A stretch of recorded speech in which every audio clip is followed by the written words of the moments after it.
মাম্মা কিন্তু পিটি দিবে। আমি গেলাম, তুমি থাকো। আসসালামু আলাইকুম ভাবি। ওয়ালাইকুম আসসালাম। আপনি পানি পেয়েছেন?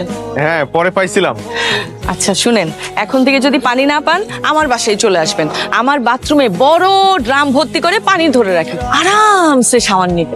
আজকে কিন্তু ভাই আপনাকে অনেক হ্যান্ডসাম লাগছে। থ্যাংক ইউ ভাবি, আজকে আপনাকেও দেখতে সুন্দর লাগতেছে।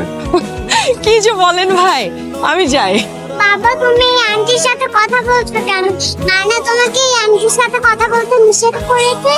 দাঁড়াও, মামাকে নিতে আসলে আমি মাম্মাকে সব বলে দিব। মাম্মাকে সব বলতে হয়? তাহলে আমাকে আইসক্রিম কিনে দাও। নিজের বাপরে ব্ল্যাকমেল করতেছস? ঠিক আছে, না দিতে চাইলে না, আমি মাম্মাকে আমার সব বলে দিব। আপনার আইসক্রিম কিনা দিব আমি এখন। তাও ভালো, তোর মা জানতে পারলে আমার মাইরা তক্তা বানায় ফেলাবে। ভাই একটা আইসক্রিম দেন তো। একটা না, দুইটা। দুইটা কেন? না হলে কিন্তু মাম্মাকে সব বলে দিব। আচ্ছা ভাই, দুইটা আইসক্রিম দেন।